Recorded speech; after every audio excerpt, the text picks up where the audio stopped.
Baik, nah kita minta pandangan juga dari Mas Heri. Seperti yang sudah sempat saya sampaikan, ada laporan masuk, tuduhannya kemudian adalah penistaan agama. Melihat aktivitas Al-Zaitun sejauh ini yang kita tahu, hanya sebatas yang kita tahu.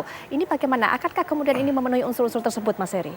Ya, tepatnya mungkin di pasal 156A ya, dan dalam catatan sejarah hukum kita, khususnya kaitan dengan hukum pidana, beberapa kali pasal ini juga sudah pernah digunakan dan kemudian berakhir di penjara begitu ya. Nah, dalam konteks ini tentunya kita akan melihat bukti terlebih dahulu.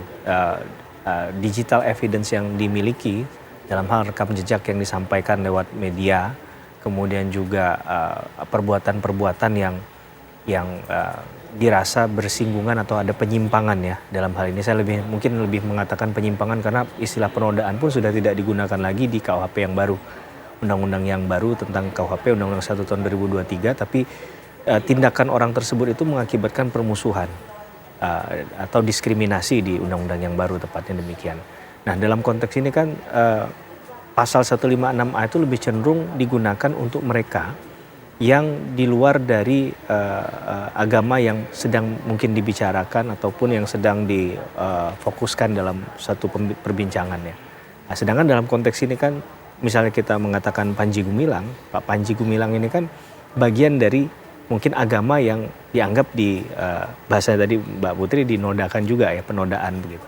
Nah, ini kan menjadi lebih aneh lagi kalau memang terbukti misalnya unsurnya, kemudian katakanlah alat buktinya memenuhi minimum 2 alat bukti, tapi tidak diproses secara hukum. Sedangkan mereka yang mungkin karena ketidaktahuannya, ketidaktepatannya dalam menyampaikan, itu bisa digunakan pasal 156A itu sebagai penodaan agama. Dengan kata lain, ya ini jadi satu bentuk hal yang sifatnya jadi diskriminasi juga. Jangan-jangan pasal 156A tadi itu hanya digunakan untuk di luar orang yang menodakkan agama yang bukan dari bagian agamanya itu sendiri, gitu ya. Nah, sedangkan kalau ini kan sekali lagi Panji Gumilang adalah notabene dalam ini kan kita katakan sebagai Muslim begitu ya. Sedangkan agama mereka yang melaporkan itu adalah Muslim juga, sehingga dalam hal ini tentu sebenarnya lebih mudah untuk melihat apakah yang disampaikan oleh calon tersangka, jika memang ini naik ke proses penyidikan, atau apakah sudah memenuhi unsurnya atau tidak. Nah, karena dalam hal ini kan yang bisa menentukan bahwa ada penyimpangan, ada penodaan, itu bukan orang hukum, Mbak Putri. Pastinya mereka memiliki keahlian di bidang keagamaan tadi. Nah, kita tidak tahu apakah kemudian pihak penyidik sudah memanggil ahli tadi, ahli dalam bidang keagamaan, misalnya MUI kah atau pihak-pihak lain yang kemudian dianggap mempunyai kualifikasi untuk bisa menyatakan bahwa perbuatan pernyataan di muka publik oleh Bapak Panji Gumilang ini sudah memenuhi unsur penodaan agama atau tidak, gitu ya. Baik. Karena jadi begitu pentingnya nanti kesaksian ahli dari pemuka agama untuk menentukan ini, begitu? Saya rasa kunci paling penting selain tadi ada di rekam jejak dari berita, informasi yang diperoleh, yang dikumpulkan oleh penyidik, selain juga dari pihak pelapor tentunya sudah menyempurnakan hal itu agar ini bisa naik ke proses penyidikan. Kata kunci yang lain adalah memenuhi minimum 2 alat bukti. Salah satu alat bukti yang memegang peranan penting menurut saya adalah keterangan ahli tadi.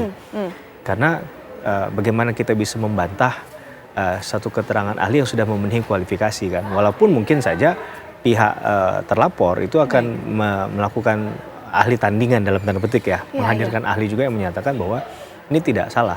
Tapi dari pernyataan yang paling ekstrim mungkin banyak yang meng-highlight ketika ada pernyataan yang berkaitan dengan kepercayaan umat Islam terhadap kitab suci Al-Quran yang dianggap itu merupakan pernyataan atau bukan wahyu dari Allah langsung gitu ya, Allah Subhanahu wa taala. Jadi saya bukan ahli agama di situ, tapi perdebatan paling penting ya menurut saya yang perlu kita highlight adalah poin tadi.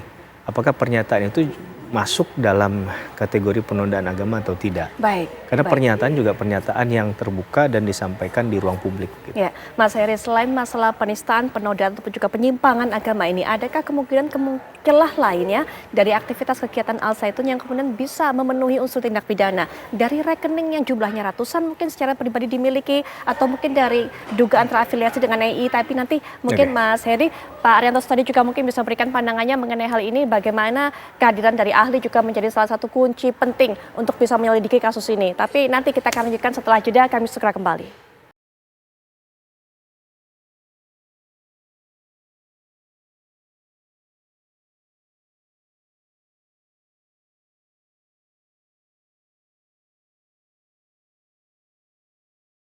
Pemirsa, itulah pernyataan dan juga pengakuan dari Panji Gumilang, pimpinan dari Pondok Pesantren